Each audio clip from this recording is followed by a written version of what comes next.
یہی بات ابن جریر طبری نے، جو اس سے پہلے گزرے ہیں، 3 صدی ہجری کا یہ مفسر ہے، نام بہت بڑا ہے، پوری دنیا میں ان کی شہرت ہے، اگرچہ متنازع شخصیت ہیں، لیکن انہوں نے جو کچھ لکھا ہے ہمارے فائدے کے لیے، ان کی تفسیر ابن جریر طبری، یاد رکھیں یہ طبری 3 صدی ہجری میں گزرے ہیں، 310 میں فوت ہوئے ہیں۔ میرے پاس جو ان کی تفسیر ہے بیروت کی چھپی ہوئی، اس کا صفحہ 334 5ویں جلد میں لکھا ہے،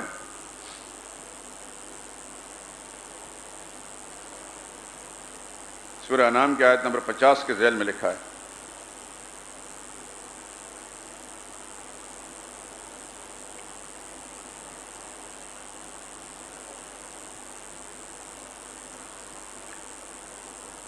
لا ينبغي ان يكون ربا الا من له ملك كل شيء، کہ اللہ کے سوا کسی اور کو رب بنایا نہیں جا سکتا، کیونکہ رب وہی ہے جس کے پاس ہر چیز کی ملکیت اور قدرت ہے۔ وَبِيَدِهِ كُلُّ شَيْءٍ، اور جس کے دست قدرت میں ہر چیز ہے وہی رب ہے۔ وَمَن لَّا يَخْفَىٰ عَلَيْهِ خَافِيَةٌ، اور وہی رب ہے جس پر دنیا میں کوئی چیز مخفی اور چھپی ہوئی نہیں۔ وَذَلِكَ هُوَ اللَّهُ الَّذِي لَا إِلَٰهَ غَيْرُهُ، وہی اللہ ہے جس کے سوا کوئی اور الہ نہیں۔ حوالے تو بہت سارے مفسرین کے، لیکن یہ کہ میں اختصار سے کام لیتا ہوں۔ خلاصہ گفتگو کا یہ ہے کہ ہم جس مسئلہ توحید کو بیان کر رہے ہیں اس کے لیے یہ ذہن میں رکھیں کہ توحید کی بنیادیں 2 ہیں، قدرت کاملہ اور علم شاملہ۔ قدرت کاملہ بھی اللہ کے سوا کسی اور کے پاس نہیں ہے، اور علم شاملہ کا مالک بھی اس کے سوا کوئی اور نہیں ہے۔ قرآن کریم کی کچھ آیات آپ حضرات کے سامنے رکھتا ہوں۔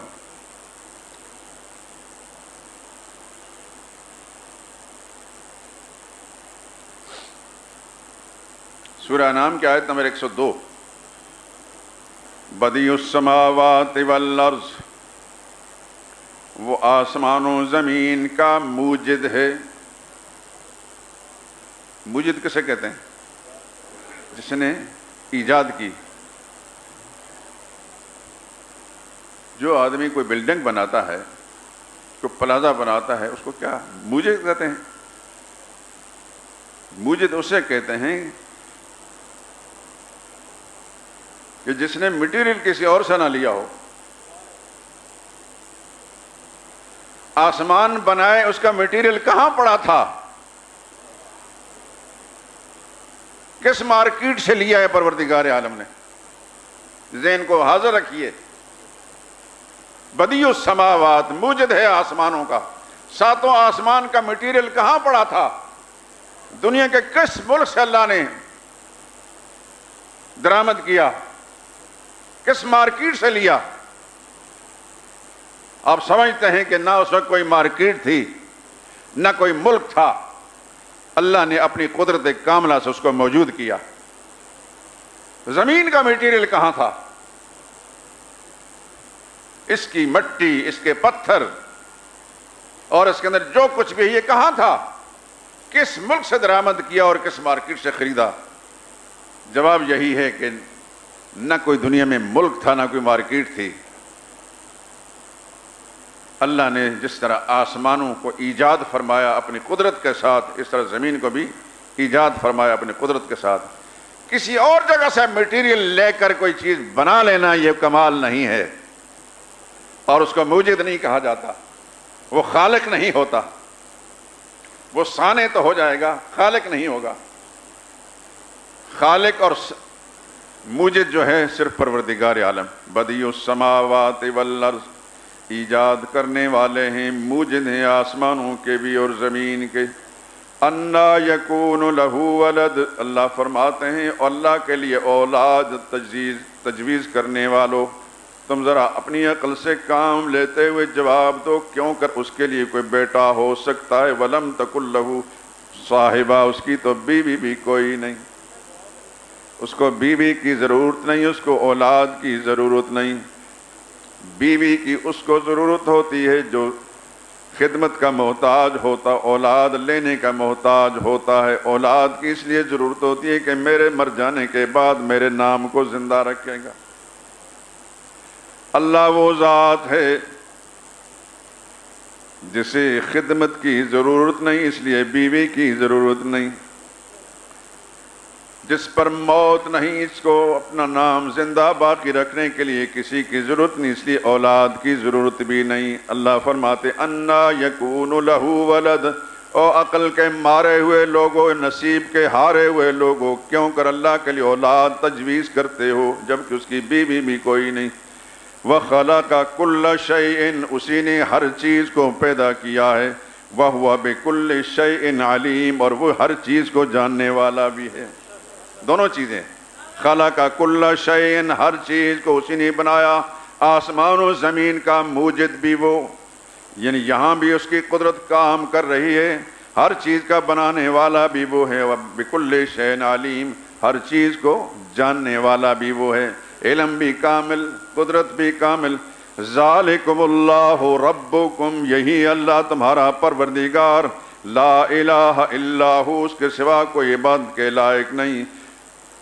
فَاعْبُدُوهُ، اسی کی بندگی کرو، اسی کی عبادت کرو۔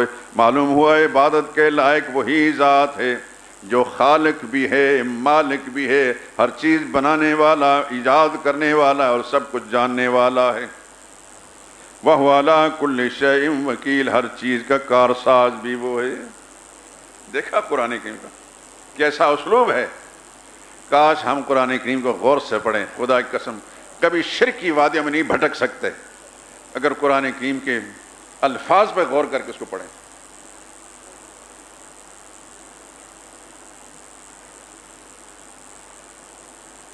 یہ سورہ انعام کی آیت نمبر 102 تھی۔ سورہ یونس کی آیت نمبر 3 دیکھیں۔ ان ربکم اللہ الذی خلق السماوات والارض، تمہارا پروردگار، تمہارا پالنے والا، تمہیں کھلانے والا، پلانے والا، پالنے والا، پروان چڑھانے والا اللہ ہی ہے، جس نے آسمانوں کو بھی بنایا ہے، زمینوں کو بھی بنایا، فی ستۃ ایام، 6 دنوں میں، ثم استوی علی العرش، عرش پر بھی وہی مستوی ہوا، یدبر الامر، سارے نظام کی تدبیر وہی کر رہا ہے، ما من شفیع الا من بعد اذن، کوئی اس کے سامنے لب کشائی نہیں کر سکتا، کسی کی سفارش نہیں کر سکتا جب تک وہ اجازت نہ دے، یعنی ساری قدرتیں کی طرف کسی کی کوئی طاقت نہیں جب تک وہ اجازت نہ دے، بول نہیں سکتا۔ آسمانوں کا بنانے والا، آسمانوں کے بنانے کی طاقت، زمینوں کے بنانے کی طاقت بھی اللہ کے پاس ہے، سارے نظام عالم کی تدبیر کرنے والا بھی اللہ ہے۔ ذالکم اللہ ربکم، یہ ہے اللہ تمہارا پروردگار، یہی ہے تمہارا پالنے والا، فاعبدوہ، اسی کی عبادت کرو۔ ان آیات سے کیا ثابت ہوا کہ قدرت کاملہ کا مالک بھی اللہ ہے، علم شاملہ کا مالک بھی اللہ ہے، عبادت کے لائق بھی صرف اللہ ہی ہے۔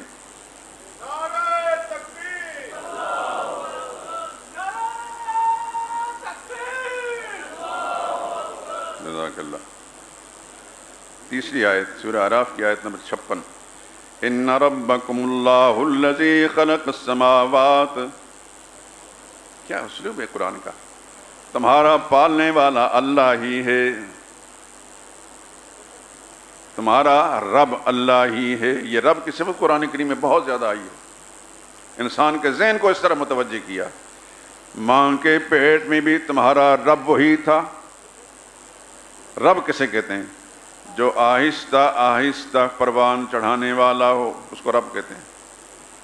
پانی کی بوند کو اپنی قدرت کی مشینری پر ڈال کر اس میں پرورش کی، اس کی پرورش کی کرتے کرتے اس کو پھر خون میں تبدیل کر دیا، ایک عرصے تک خون میں رکھنے کے بعد اس کو گوشت کا لوتھڑا بنا دیا۔ یہ تربیت کا نظام ہے رب۔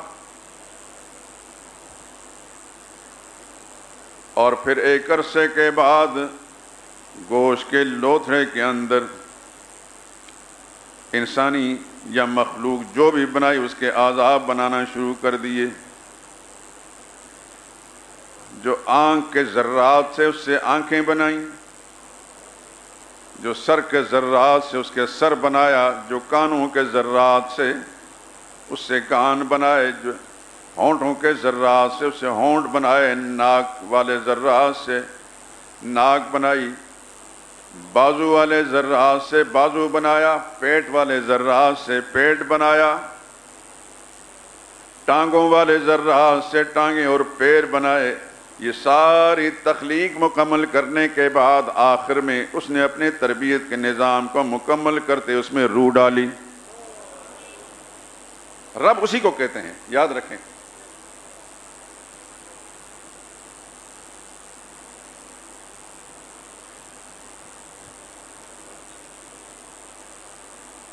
اور ایک عرصہ تک جب روح ڈال دی گئی اس میں زندگی کے آثار پیدا ہوئے، اس کو پھر بھوک بھی لگنے لگی. جس نے اس کے وجود کو بنایا تھا، پانی کی بوند سے انسان بنایا تھا، زندگی ڈالی تھی، اب اس نے اندر ہی اندر اس کے رزق کا سامان بھی کر دیا. وہ خون ماواری والا جو پیٹ میں رک گیا تھا، اب اس کے ذریعے اس کی غذا کا انتظام کیا، ناف کی نالی کے ذریعے سے. اور یہ بات کئی دفعہ آپ سن چکے ہیں. اس کی شان کریمی پر قربان جائیں. اسی ماواری کے خون کے بارے میں قرآن کریم سورہ بقرہ کے اندر موجود ہے، آپ نے پڑھا ہے. یسألونک عن المحیض، ماواری کے خون کے بارے میں یا رسول اللہ آپ سے لوگ پوچھتے ہیں. اللہ نے جواب دیا اس کا، قل ہوا اذن، کہہ دیں کہ وہ ایک بیماری ہے. اگر وہ بیماری جسم میں رک جائے تو عورت بیمار ہو جائے گی، اس لیے ہر مہینے اللہ تعالیٰ اپنے قدرت کاملہ سے اس کو نکال دیتے ہیں. اس کی صحت کے لیے اس کا خروج ضروری ہے. وہی جو اذن تھا حمل کے ایام میں رکا ہوا ہے، اب اللہ تعالیٰ اس ننھی جان کی پرورش سے کر رہے ہیں.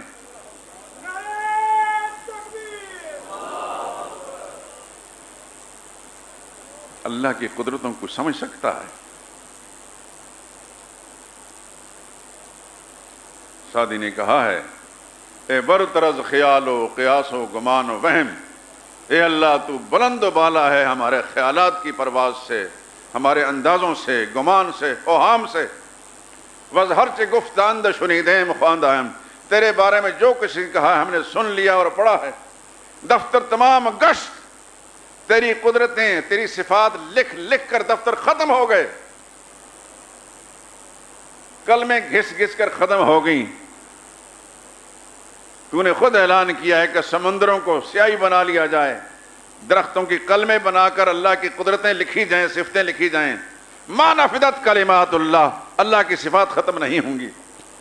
وَلَوْ أَنَّ مَا فِي الْأَرْضِ مِنْ شَجَرَةٍ أَقْلَامٌ، زمین پر اگنے والے سارے درختوں کے قلمیں بن جائیں. وَالْبَحْرُ يَمُدُّهُ، اور سمندر کی سیاہی بنا لی جائے. مِن بَعْدِهِ سَبْعَةُ أَبْحُرٍ، اس کے بعد 7 اور سمندر لائے جائیں. ما نفدت کلمات اللہ، اور وہ درختوں کی قلمیں بنا کر لکھ لکھ کر گھس جائیں گی، ختم ہو جائیں گی. یہ 7 سمندر بھی خشک ہو جائیں گے، تیرے رب کی صفات لکھے ہوئے ختم نہیں ہو سکیں گے. اس کی شان ایسی ہے. اس لیے سعدی نے کہا، دفتر تمام گشت بپایاں رسید عمر، ہماری عمری میں ختم ہوگی. ما ہم چنان در اول وصف تماند آئیں. یا اللہ تیری اوصاف کا ابھی دیباچہ بھی ہم نے نہیں سمجھ میں آیا. اللہ اکبر، اللہ اکبر. اللہ تو سب سے بڑا ہے، تو سب سے بڑا ہے.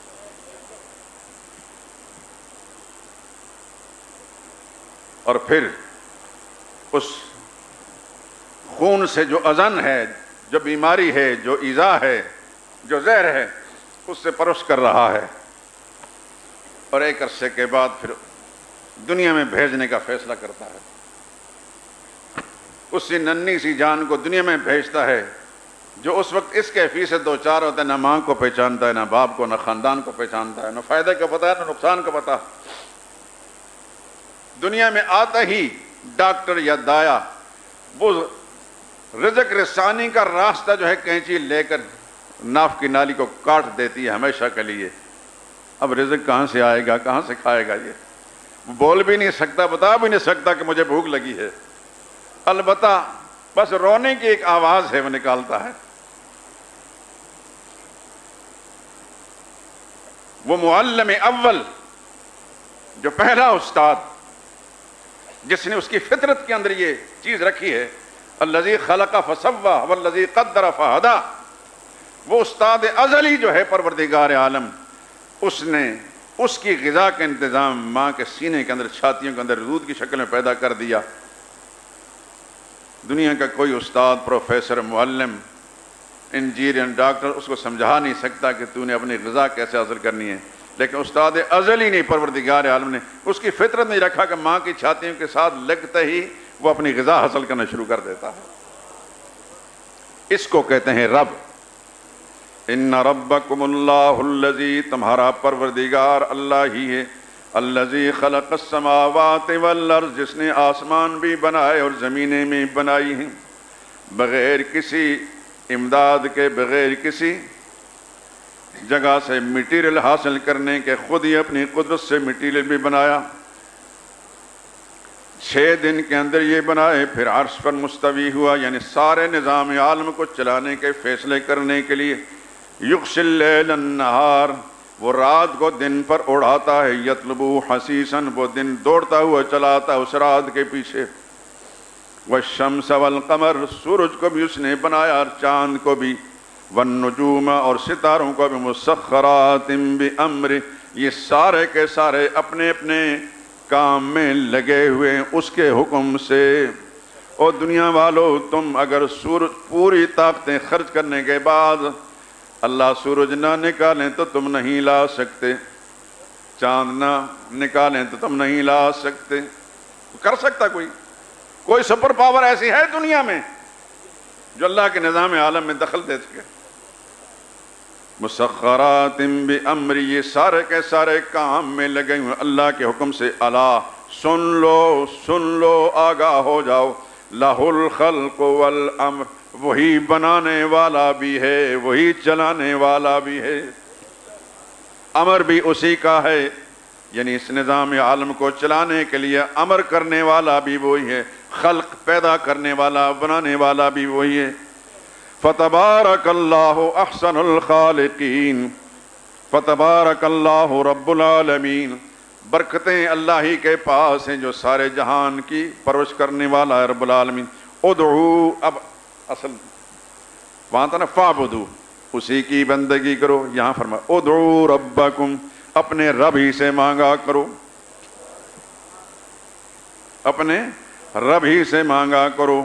یہ ساری چیزیں بغیر مطالبے کے, تمہارے مطالبے کے بغیر اس نے تمہیں عطا کی ہیں, تو تمہارے مطالبے پر تمہیں کیوں نہیں دے گا؟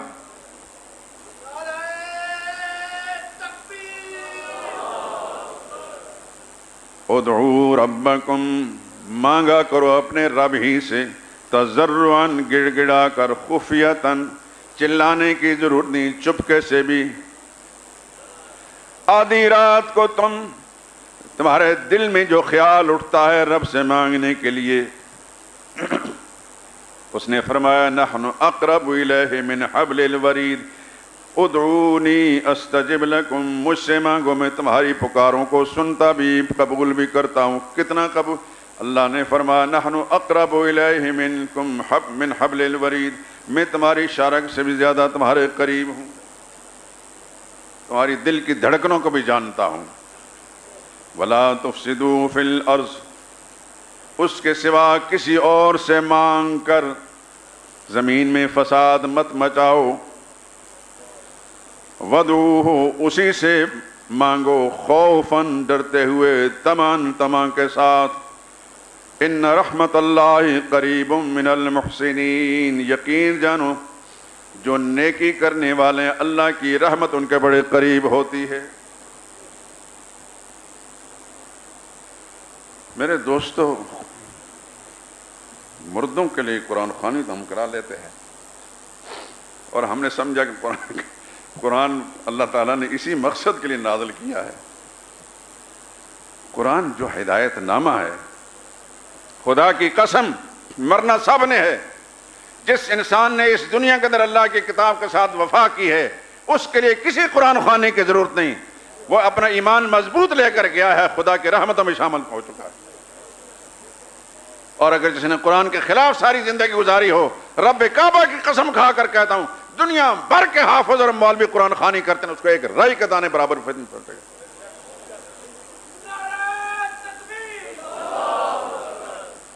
قرآن اس لیے نہیں جو آج ہم اس سے کام لے رہے ہیں. ہم نے جو قرآن کا مقصد سمجھا اس لیے اللہ نے نازل نہیں کیا تھا.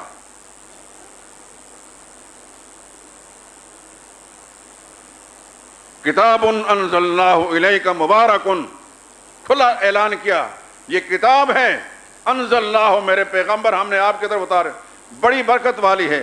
کیوں اتاری ہے؟ لیدبروا آیاتہ, تاکہ جن کے لیے یہ قرآن آیت نازل کی ہے تاکہ اس کی آیتوں کے اندر غور کریں. وَلِيَتَذَكَّرَ أُولُو الْأَلْبَابِ, اور عقل والے اس سے نصیحت حاصل کریں. قرآن کریم اس لیے نازل کیا گیا ہے.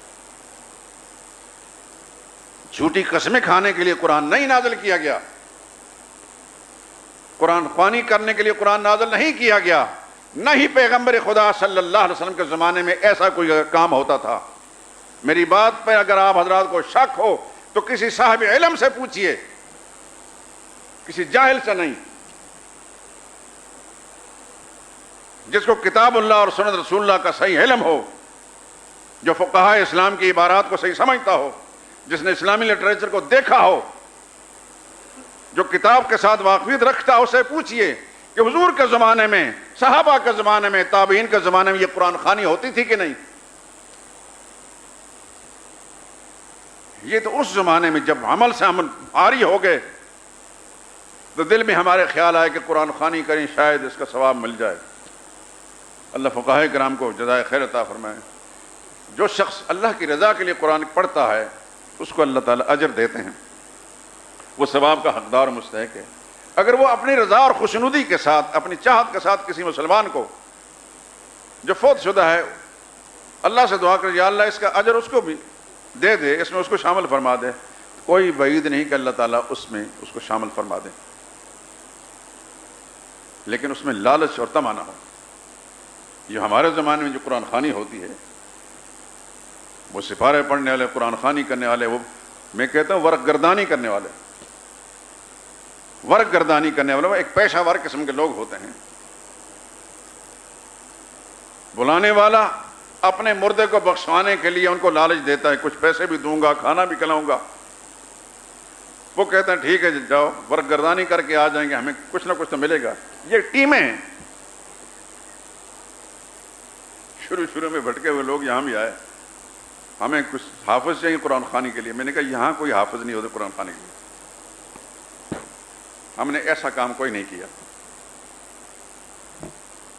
ایک دفعہ میں نماز پڑھا کے فارغ ہوا, سنت پڑھ رہا تھا مغرب کی طرح, مجھے محسوس ہوا کوئی آدمی وہ کھانے پینے کی چیز لا کر اس نے رکھی ہے اور کپڑا پڑا ہوا ہے. میں سلام پھیر کے دیکھا تھا, ایک نوجوان اللہ جانے کہاں سے آیا تھا, کہتا یہ ختم دینا. میں نے اس سے پوچھا کہ آپ کو کس نے بتایا کہ یہاں یہ کام ہوتا ہے؟ اس نے سمجھا کہ مولوی صاحب کھانا دے کر خوش ہوں گے, منہ سے رال ٹپکے گی. میں نے کہا خدا کے بندے, کسی نے تمہیں بھیجا ہوگا, تم ناسمجھ ہو, جس گھر میں تم کام کرتے ہو انہوں نے بھیجا ہوگا, ان کی یہ سوچ ہوگی. یہاں ایسا کوئی کام بھی نہیں ہوتا, کسی اور جگہ جائیں. اب مختصر وقت اس کو میں کیا سمجھا سکتا تھا, ایک ملازم تھا کسی کا, لیکن اس معاشرے کے اندر یہ سب کچھ ہو رہا ہے. اللہ کے دین سے جب دوری ہوتی ہے تو یہ سب کچھ ایسا ہوتا ہے. خدا کی قسم اگر مسلمان کا قرآن سے سچا تعلق ہوتا, نبی کریم صلی اللہ علیہ وسلم کی ذات اقدس کے ساتھ سچا اتباع اور پیروی کا تعلق ہوتا, ان مذہبی ٹھیکیداروں نے صحیح مسئلے لوگوں کے سامنے بیان کیے ہوتے, یہ حالت اس قوم کی نہ ہوتی.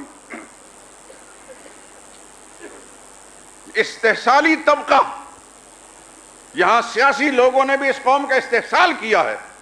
یہ ساری جماعتیں لا علی التعیین, چاہے اقتدار پر ہیں اقتدار سے باہر ہیں, یہ سب استحصالی طبقہ ہے. اس طرح مذہب کے ٹھیکیدار جتنا بھی استحصالی طبقہ ہے, کسی نے مذہب کا استحصال کیا اور کسی نے سیاست کا استحصال کیا. میری باتیں تلخ ہیں, بہت سے لوگ کہ پیشانی پر بل پڑے گا، لیکن میں پوری دیانت امانت سے بات کہتا ہوں، مجھے جو اللہ نے صلاحیت بخشی ہے اس کے مطابق میں سچ کہتا ہوں، مجھے اس کی پرواہ نہیں ہوتی کہ سننے والا میری واہ واہ کہے یا مجھے اچھا کہے، لیکن کم از کم یہ اطمینان ہوتا کہ میں نے خدا کا پیغام سنا دیا اس کو، کہ اللہ کے سامنے جب جاؤں گا تو مار تو نہیں پڑے گی۔ عرض کرنے کا مقصد یہ تھا میرے دوستو، میری التجا ہے، میری درخواست ہے آپ سب سے، ہاتھ جوڑ کر کہتا ہوں اللہ کی کتاب میں غور کریں۔ یہ چیدہ چیدہ آیات جب میں سناتا ہوں جو میرے اندر تو اتنی صلاحیت بھی نہیں ہے، لیکن کیا ایمانداری سے بتائیں آپ حضرات، جن کو سمجھ آتی ہے تو سکون ملتا ہے کہ نہیں ملتا، سرور ہوتا ہے، ایمان کی تازگی پیدا ہوتی ہے، تو آپ خود جب غور کریں گے تنہائیوں میں بیٹھ کر کتنا مزہ آئے گا، آپ کے ایمان میں کتنی پختگی ہے، کتنی رونق پیدا ہوگی، اور پھر آپ کے دل میں جذبہ پیدا ہوگا اپنے گھر والوں کی اصلاح کا بھی، اپنے حلقہ احباب کی اصلاح کا بھی۔ میں اللہ سے دعا کرتا ہوں کہ رب العالمین آپ کو اتنی صلاحیتیں بخشے، ایسا ذوق اور جذبہ عطا فرمائے کہ آپ کی زندگی کے مشن بن جائے کہ اللہ کے قرآن کو سمجھنا ہے اور اس کو سمجھانا ہے، اس پیغام کو دنیا پہنچانا ہے۔ انشاءاللہ جب ہم اللہ کے قرآن کے ساتھ دیانتداری کے ساتھ وابستہ ہو جائیں گے، دنیا کی کوئی طاقت ہمارا کچھ نہیں بگاڑ سکے گی۔ سبحانک اللہم و بحمدک، لا الہ الا انت۔